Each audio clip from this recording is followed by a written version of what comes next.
날마다 솟는 샘물과 함께하는 오늘의 큐티 시간입니다. 6월 1일 월요일, 오늘의 말씀은 신명기 1장 1절로 8절의 말씀입니다. 신명기 제1장.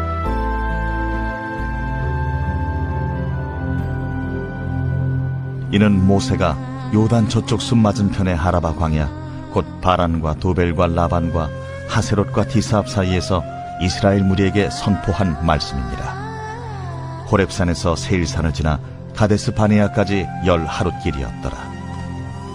40째 해 11째 달 그 달 첫째 날에 모세가 이스라엘 자손에게 여호와께서 그들을 위하여 자기에게 주신 명령을 다 알렸으니, 그때는 모세가 헤스본에 거주하는 아모리 왕 시혼을 쳐 죽이고 에드레이에서 아스타롯에 거주하는 바산 왕 옥을 쳐 죽인 후라.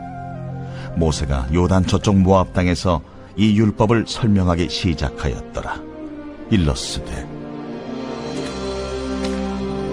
우리 하나님 여호와께서 호렙산에서 우리에게 말씀하여 이르시기를, 너희가 이 산에 거주한 지 오래니 방향을 돌려 행진하여 아모리 족속의 산지로 가고 그 근방 곳곳으로 가고 아라바와 산지와 평지와 네겝과 해변과 가나안 족속의 땅과 레바논과 큰 강 유브라데까지 가라. 내가 너희의 조상 아브라함과 이삭과 야곱에게 맹세하여 그들과 그들의 후손에게 주리라 한 땅이 너희 앞에 있으니 들어가서 그 땅을 차지할지니라. 새로운 아침입니다. 여호와 로이, 하나님은 우리를 인도하시는 목자이십니다. 오늘부터 우리들은 날마다 솟는 샘물 큐티 시간에 출애굽 2세대들에게 주신 하나님의 말씀이자 모세의 오경의 마지막 책인 신명기를 묵상하게 됩니다. 한 구약학자는 신명기야말로 하나님의 본질과 성품을 가장 잘 기록하고 있는 책이라고 했습니다. 하나님의 본질과 성품이 잘 기록된 까닭인지 예수님께서도 마귀의 시험에 응답하실 때 신명기의 말씀들로 대답하신 것을 우리는 잘 알고 있습니다. 지난 과거를 돌아보고 다가올 미래를 조망하며 지금 우리가 지켜야 할 하나님의 율법을 점검하고 있던 모세와 이스라엘 백성들처럼 2020년 여름 안천교회 성도님들도 신명기 말씀을 통해 약속하시고 앞서가시며 인도하시는 하나님을 신뢰하는 은혜가 가득 넘치시기를 소망합니다. 오늘은 신명기의 첫 번째 시간이기에 잠시 신명기의 저자와 신명기란 책의 뜻, 기록 연대와 장소, 그리고 기록 목적에 대해서 간단하게 살펴보도록 하겠습니다. 먼저 신명기의 인간 저자는 모세입니다.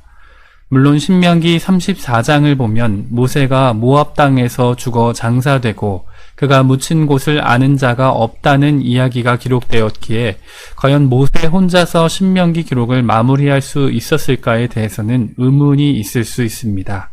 하지만 분명한 것은 신명기에서 약 40회, 신약 성경에서도 80여 회에 걸쳐 신명기의 저자는 모세임을 밝히고 있고 예수님 역시 신명기의 저자를 모세로 밝히며 그를 인용하셨습니다.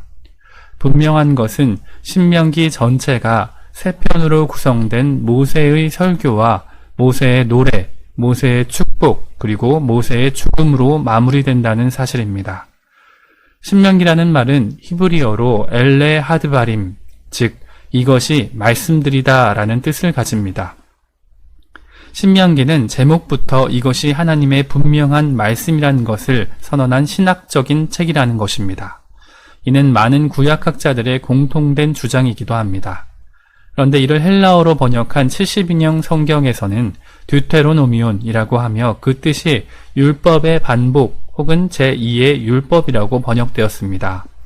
라틴어 성경이나 영어 성경 역시 이러한 의미를 가지고 있습니다.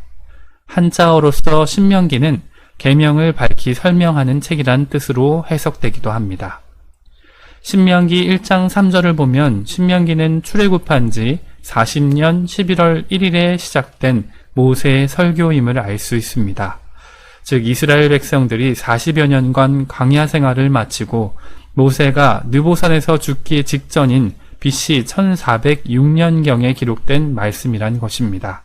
그리고 신명기 1장 1절과 5절을 보면 숲 맞은편 아라바 광야이자 요단 저쪽 모압 땅에서 이 율법을 설명했다고 합니다. 숲은 홍해를 가리키는 얌숲이라는 말의 줄임말입니다. 요단 동편에 있는 모압 평지가 신명기의 기록 장소라고 볼 수 있는 것입니다. 하나님께서는 모세를 통하여 출애굽 2세대들에게 분명하게 전하실 말씀이 있었습니다. 그것은 첫째, 이스라엘이 과거의 역사를 회고함을 통해 다시는 불순종과 반역의 길을 걷지 않아야 한다는 것이고, 둘째, 하나님을 온전히 사랑하고 그 율법을 묵상하고 준행하며 가르쳐야 한다는 것입니다. 이스라엘에게는 40년이었지만 모세에게는 80년, 아니 그의 삶 전체가 광야 생활이었을지도 모릅니다. 모세는 하나님의 인도하심 없이는 살아갈 수 없는 인생의 나약함을 누구보다 잘 깨달았기에 신명기를 통해 하나님의 본질과 성품을 하나님의 백성들 가슴 깊숙이 심어주고 있었던 것입니다. 시간 관계상 오늘은 본문에서 특별히 3가지 동사에 잠시 주목하고 말씀을 정리하고자 합니다. 먼저 첫 번째 동사는 3절에 기록된 다 알렸으니 라는 동사입니다. 여기서 알렸다라는 표현은 신명기 히브리어 제목에 사용된 말씀들이라는 단어와 동일한 단어입니다. 다만 동사형으로 사용되었습니다. 모세는 광야 생활을 마무리하고 자신의 임종을 얼마 앞두지 않은 상황에 이스라엘 모든 백성들을 모아놓고 하나님께서 주신 하나님의 말씀들을 다시 분명히 가르치고 있다는 것입니다. 두 번째 살펴볼 동사는 5절에 설명하기 시작하였더라입니다. 여기서 설명하다라는 단어는 어원적으로 깊이 파다, 선언하다, 분명하게 하다라는 뜻을 가지고 있습니다. 보통 이 단어는 석판 위에 분명하고도 뚜렷하게 무언가를 새겨 넣는 것을 지칭할 때 사용되는 단어입니다. 모세는 어찌 보면 이제 중요한 가나안 입성을 앞두고 있지만 아직도 돌덩이와 같이 굳은 마음을 가지고 있는 이스라엘을 향하여 돌에 새기듯이 하나님의 말씀을 그들 마음판에 각인시키고 있는 것입니다. 마지막으로 살펴볼 동사는 8절에 들어가서 그 땅을 차지할지니라 입니다. 앞서 2개의 동사에서 그 행위의 주체가 모세였다면 6절부터 8절까지는 그 모세가 깊이 새기면서 알리고자 했던 하나님의 말씀 자체라고 할 수 있습니다. 그중 8절 마지막에 있는 그 땅을 차지하라는 말씀은 하나님의 강력한 명령일 뿐만 아니라 동시에 언약의 말씀이기도 합니다. 신명기는 구약 율법서인 토라의 마지막 말씀이고 지금으로부터 거의 3,500여 년이나 지난 과거의 기록이기도 합니다. 그리고 그 저자는 수많은 사람들과 함께 집도 마을도 없이 40년이 넘게 광야를 떠돌아다니던 초라한 120살 노인이었습니다. 그들은 깨끗하게 씻거나 시원하게 마실 물조차 없었습니다. 여러 종류의 음식은 말할 것도 없고 다양한 양념도 맛보지 못했습니다. 하루라도 다리를 쭉 뻗은 채 마음 놓고 편히 잘 수 있는 안전한 집도 없었습니다.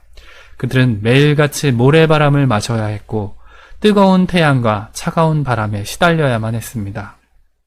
그런 그들이 이제 가나안을 점령하기에 앞서 준비하고 있는 것은 무기를 만드는 법이나 활을 쏘는 법이 아니었습니다. 대열을 갖추고 전략을 세우는 일도 아니었습니다. 지금 모압 동편에 서 있는 그 한 노인 모세는 단 한 가지만을 이스라엘의 마음속에 다시금 깊이 새기고 있는 것입니다. 그것이 대체 무엇입니까? 그것은 하나님의 약속의 말씀입니다. 하나님의 약속을 신뢰하는 것, 그것은 모든 하나님의 자녀들이 이 땅을 살아가고 승리하는 이유이기 때문입니다. 비록 수많은 세월이 지나고 그 노인의 목소리가 직접 우리의 귀에 들리진 않지만 우린 성령님의 은혜로 다시 한번 그 음성을 듣고 있습니다. 주리라 한 땅이 너희 앞에 있으니 들어가서 그 땅을 차지할지니라 라는 말씀 말입니다. 이 말씀이 오늘 저와 여러분들의 마음속 깊이 각인되기를 원합니다. 우리에게 약속하시고 맹세하시며 앞서가시고 인도하시는 하나님을 따라 우리 앞에 놓인 그 땅을 차지하기를 축원합니다. 비록 지금 우리가 처한 상황이 힘들고 고단할지라도 고통과 어려움 가운데 있을지라도 오늘 하루의 삶 가운데 그리고 우리의 인생 가운데 오늘 우리가 들었던 하나님의 약속을 신뢰함으로 승리하며 살아가는 그리스도인들이 될 수 있기를 간절히 소망합니다. 함께 기도하겠습니다. 하나님 아버지 감사합니다. 오늘부터 우리는 새벽마다 신명기의 말씀을 묵상하게 됩니다. 비록 오래전 기록된 말씀이고 고리타분한 옛 이야기와 같은 말씀처럼 느껴진다 할지라도 이 말씀이 성령의 능력 가운데 우리들의 가슴 속에서 다시 한번 살아 숨쉬고 역사할 수 있기를 소망합니다. 모세를 통해 이스라엘에게 다시 한번 들려주셨던 하나님의 말씀이 오늘 우리들의 삶 가운데도 동일하게 선포되길 소망합니다. 지금까지 우리가 자신의 힘과 노력으로 살아왔다면 이제부터는 하나님의 말씀의 능력으로 살아가길 소망합니다. 여호와 하나님께서 우리의 목자와 인도자가 되시오니 하나님의 약속을 신뢰하며 살아가게 하여 주시옵소서. 변화하고 흔들리는 세상 속에서도 하나님 말씀만 붙잡고 승리하며 살아가는 오늘 하루와 한 주의 삶이 될 수 있도록 인도하여 주시옵소서. 감사합니다. 모든 말씀 예수님의 이름으로 기도합니다. 아멘.